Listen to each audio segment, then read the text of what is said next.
Elvis Presley slammed his fist against the vocal booth glass at RCA Studio B in Nashville on March 14, 1971, his face red with frustration and embarrassment, screaming at recording engineer Tom Wilkes to destroy the tape of the last take immediately because he'd cracked on the high note in the bridge of It's Over so badly that his voice had broken into something raw and vulnerable and completely unprofessional, and there was no way in hell that mistake was ever seeing the light of day.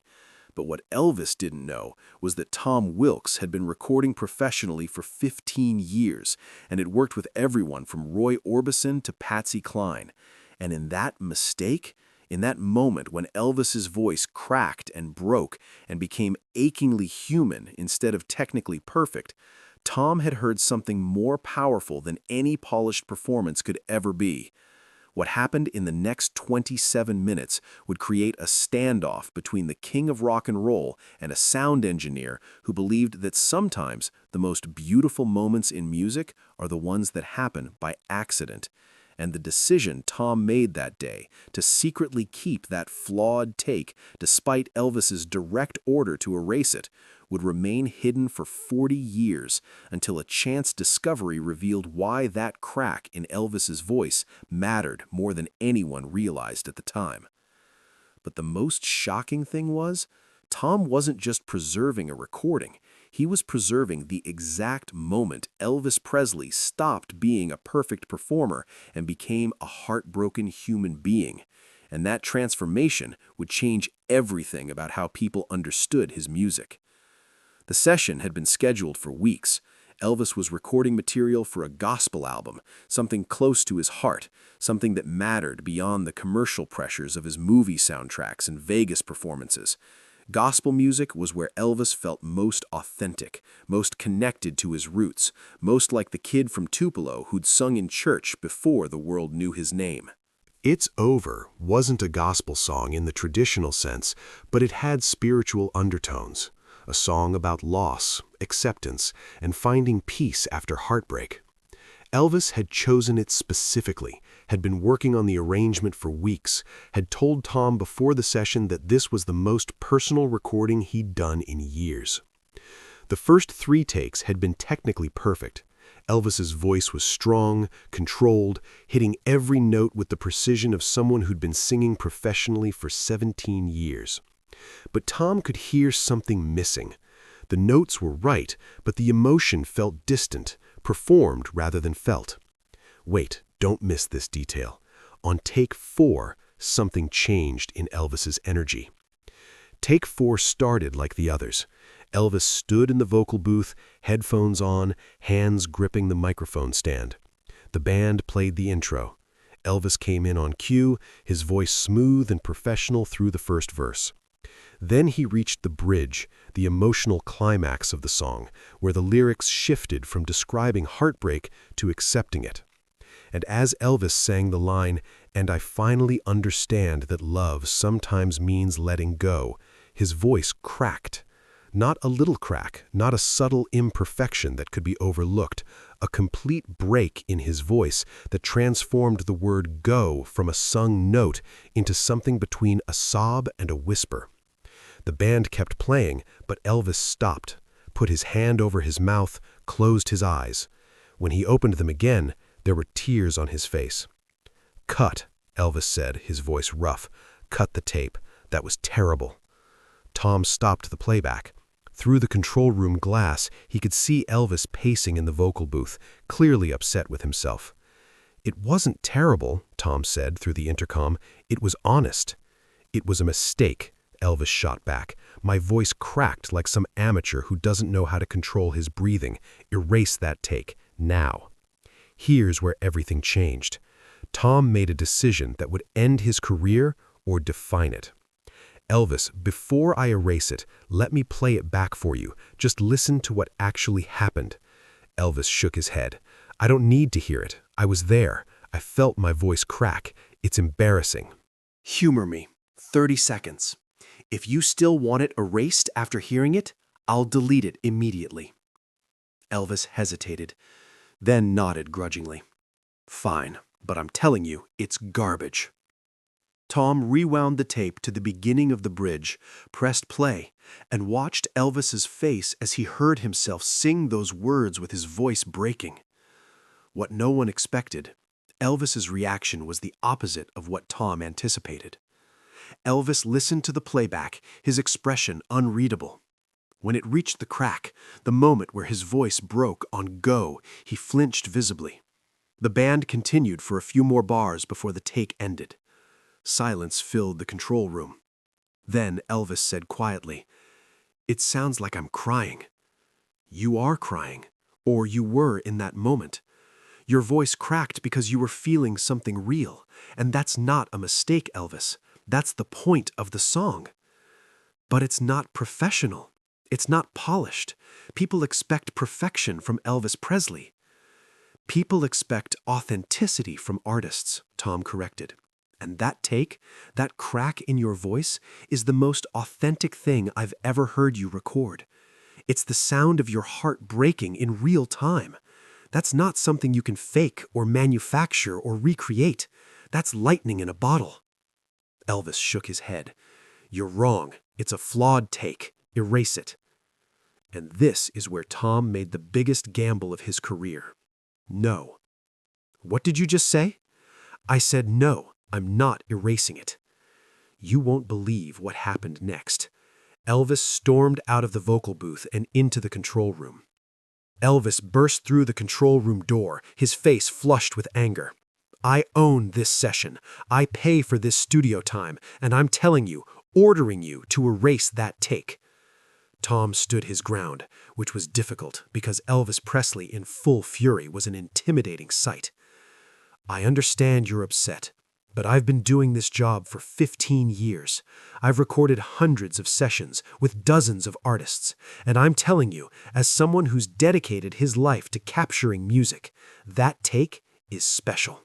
That crack in your voice is the moment the song stops being notes on a page and becomes something that matters. It's a mistake. It's humanity." Elvis, do you know what makes your music connect with people? It's not the technical perfection. It's the moments when you let them see that you're human too, that you hurt, that you struggle, that you're not some untouchable god on a pedestal, but a person who feels things deeply. I don't need a lecture from my recording engineer about what makes my music work. You're right, you don't. But you asked me to be here because I'm good at what I do. And what I do is preserve moments that matter. This moment matters. But there was something Tom didn't know yet. Elvis's resistance had nothing to do with perfectionism. Elvis's anger suddenly deflated. He slumped into the chair beside Tom's console, put his head in his hands. "You don't understand. That crack in my voice, it's not acting. It's not performance, it's real. I know it's real. That's why it's powerful. No, I mean..." Elvis looked up, and Tom could see genuine pain in his eyes. "That song, It's Over, I chose it because of Priscilla. We're getting divorced. It's happening. And that line about finally understanding that love means letting go, I was singing about her, about us. And when my voice cracked, it wasn't because I lost control of my technique. It was because I was actually letting her go in that moment, accepting it. And it hurt so much that I couldn't keep singing." Tom felt something shift in his understanding of what they'd captured. "Elvis, that's exactly why this recording is important. You weren't performing heartbreak. You were experiencing it. And somehow, through this song, you were processing your grief in real time. That's not a mistake. That's art at its most raw and honest. But everyone will hear it. Everyone will know I was crying. They'll hear me being weak. They'll hear you being human. And that's not weakness. That's courage." When the door opened, they saw Felton Jarvis, Elvis's producer, walked into the control room. Felton had been grabbing coffee during the take, had missed the entire exchange. "How's it going? Got anything we can use?" Elvis and Tom looked at each other. Neither spoke for a moment. Then Elvis said quietly, "We got something, but I don't know if it's what we should use." Play it for me." Tom queued up take 4. Felton listened, his expression neutral through the first verse and chorus. When they reached the bridge, when Elvis's voice cracked, Felton leaned forward, completely focused. The take ended. Felton sat back in his chair. "Play it again," he said. They played it again, and again, 3 times total. Finally, Felton turned to Elvis. "That's the take." "My voice cracks." "Your heart breaks. There's a difference." Felton looked at Tom. "Can you clean it up? Smooth out the rough edges?" "I could," Tom said carefully, "but I don't think I should. The rough edges are what make it work." "I agree." Felton turned back to Elvis.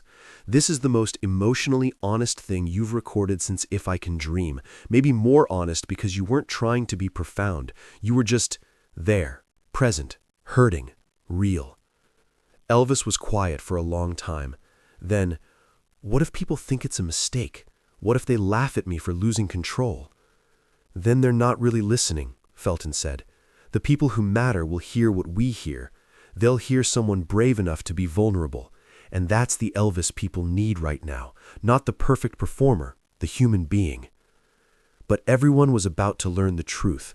Elvis's next decision would surprise them all. "Okay," Elvis said finally. "Keep the take, but I'm not listening to it again, and I don't want to know when it's released or how people react.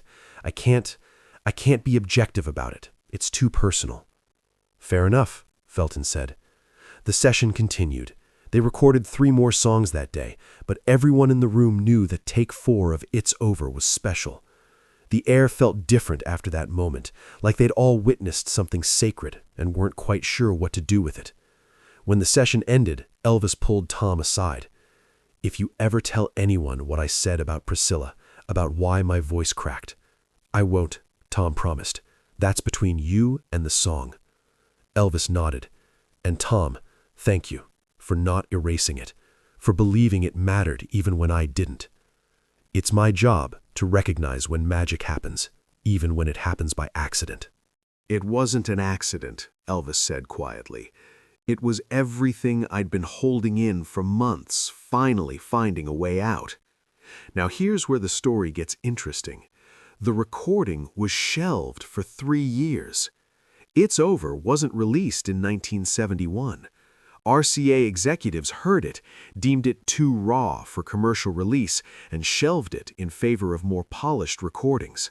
Felton fought for it, but the label wanted the slick, professional Elvis, not the broken, vulnerable one. The tape sat in the RCA vault for 3 years. Elvis's career continued, more Vegas shows, more movies, more performances. His divorce from Priscilla was finalized in October 1973. He dated other women, took more medications, gained and lost weight, seemed to be spinning further from himself with each passing month.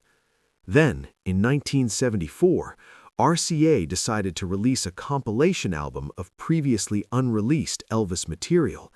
Someone pulled It's Over from the vault, listened to it with fresh ears, decided it was worth including.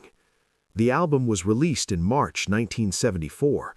Most songs got polite reviews, but It's Over, that song with the cracked voice, the raw emotion, the unpolished humanity, became an unexpected fan favorite. Letters poured in to RCA. Fans wrote about hearing Elvis's voice crack and realizing he was going through something real, about feeling less alone in their own heartbreaks because Elvis clearly understood pain, about appreciating the honesty more than technical perfection. Radio DJs mentioned it, music critics praised it. The most emotionally vulnerable Elvis has ever allowed himself to be on record, one review said. But the most shocking thing happened. Elvis never publicly acknowledged the song. In interviews throughout 1974 and 1975, whenever It's Over came up, Elvis would deflect, change the subject, say he didn't remember the recording session clearly. It was obvious to anyone paying attention that the song affected him deeply enough that he couldn't discuss it publicly. Tom Wilkes continued working as a recording engineer, but he never forgot that session. He'd been there for hundreds of recordings, worked with dozens of famous artists, captured countless performances. But that moment, when Elvis's voice cracked, when the king became human, when perfection gave way to truth, remained the defining moment of Tom's career. He never told anyone about Elvis's confession regarding Priscilla, never revealed why that crack in Elvis's voice was more than just a technical flaw. He kept that secret, respecting the intimacy of what had happened in that studio. When security arrived, they found, in August 1977, Tom Wilkes was working a session in Los Angeles when he got the call that Elvis had died. He drove home in shock, pulled out his personal archive of tapes, recordings he'd made over the years, not the official masters, but his own reference copies. Found the reel marked Elvis, It's Over, March 14th, 1971, all takes. He threaded the tape, sat in his home studio, and played through all 6 takes they'd recorded that day. Takes 1 through 3, technically perfect, emotionally distant. Take 4, the crack, the break, the truth. Takes 5 and 6, Elvis trying to recapture something, but never quite finding it again, because you can't fake genuine heartbreak. Tom sat there crying, listening to that crack in Elvis's voice over and over. The moment when Elvis stopped performing and started feeling. The moment when everything became real. And Tom thought, I'm glad I didn't erase it. I'm glad I preserved that moment, because that crack in his voice, that's the sound of Elvis Presley's humanity. And the world needs to remember he was human. When the phone rang, the voice was familiar. In 2011, 34 years after Elvis's death, Tom Wilkes got a call from a music journalist researching Elvis's 1970s recordings. Mr. Wilkes, I'm doing a piece about It's Over. It's become kind of a cult favorite among serious Elvis fans, the recording where his voice cracks. I was hoping you could tell me about that session. Tom, now in his 70s and semi-retired, hesitated. He'd kept Elvis's confidence for 40 years, but Elvis was gone. Priscilla had moved on. And maybe, Tom thought, it was time for people to understand what that crack in Elvis's voice really meant. I'll tell you about the session, Tom said, but first, you need to understand something. That crack in Elvis's voice wasn't a mistake. It was the sound of a man's heart breaking in real time. And then Tom told the story.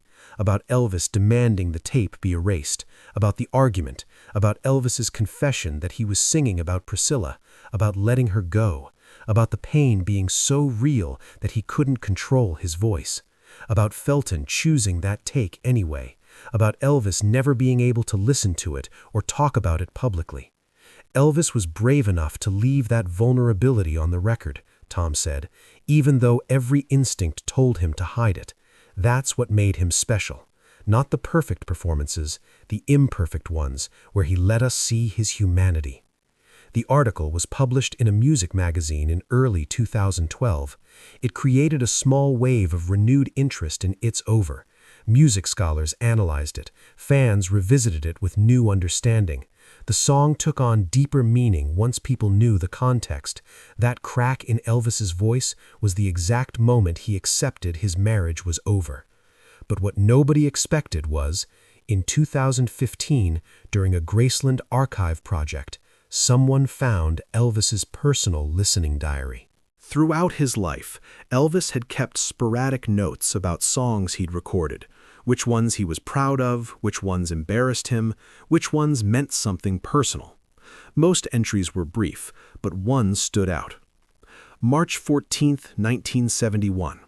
It's Over session. Voice cracked during take 4.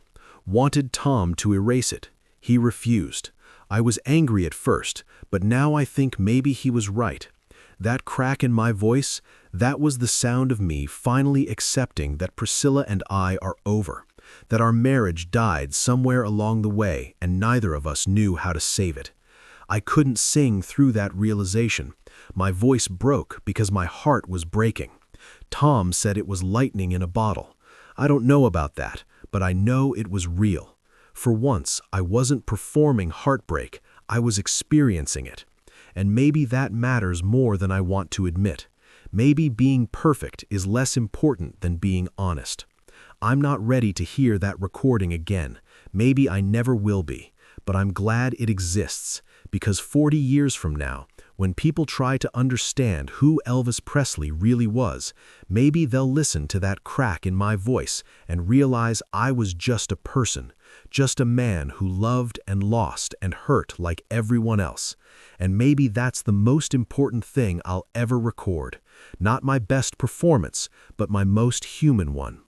When that diary entry was made public in 2016, it recontextualized everything. Elvis hadn't just tolerated that recording, he'd understood its importance. Even in 1971, through his pain and embarrassment, he'd recognized that his vulnerability mattered. Tom Wilkes, now 78 years old, was interviewed again when the diary entry was discovered. "I didn't know Elvis had written that," Tom said, visibly moved. "All these years I wondered if I'd done the right thing by refusing to erase that take. If maybe I'd been too pushy, too insistent on my own artistic vision. But knowing that Elvis eventually understood why it mattered, that he recognized the value of honesty over perfection, that makes everything worthwhile." "Do you still have the original master tape?" the interviewer asked. "No, that's in the RCA vaults, but I have my reference copy. I listen to it sometimes, to that exact moment when his voice cracks, and every time I hear the same thing I heard in 1971, the sound of someone being brave enough to be vulnerable. That's what great art is, not perfection, truth." Everyone learned a shocking truth. In 2018, that reference tape Tom had kept was donated to the Country Music Hall of Fame. Musicologists analyzed it, compared all 6 takes from that March 1971 session, confirmed what Tom had known all along. Take 4, with its crack and imperfection, contained more emotional power than all the other takes combined. One analysis noted, Elvis's voice cracks on the word "go" at exactly 2:47 into the recording. This isn't a technical failure. This is the precise moment when the cognitive dissonance between singing about loss and actually experiencing loss becomes too much. Elvis's body won't let him perform anymore. His voice breaks because his emotional state has overwhelmed his technical training. And in that break, we hear something more valuable than any perfect note: authentic human vulnerability. The analysis concluded, this recording should be taught in music schools, not as an example of how to sing properly, but as an example of how sometimes the most powerful moments in music happen when technique gives way to truth. Tom Wilkes died in 2020 at age 84. In his obituary, "It's over" was mentioned prominently.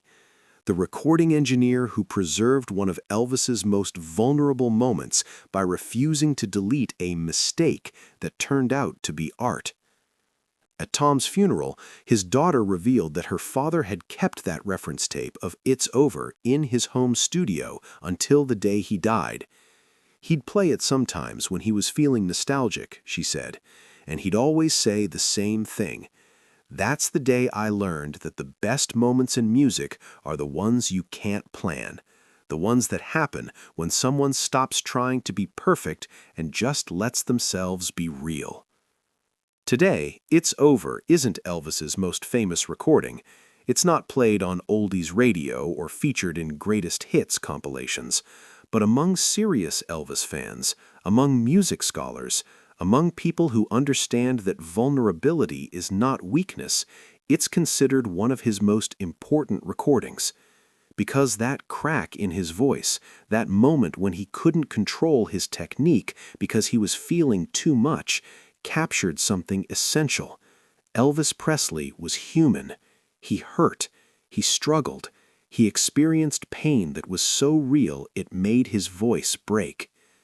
And Tom Wilkes, a recording engineer who dedicated his life to capturing music, understood something crucial that day in March 1971. Sometimes the most beautiful sounds are the imperfect ones, the cracks, the breaks, the moments when someone stops performing and starts being. It's Over stands as a monument to that truth, not despite the crack in Elvis's voice, but because of it.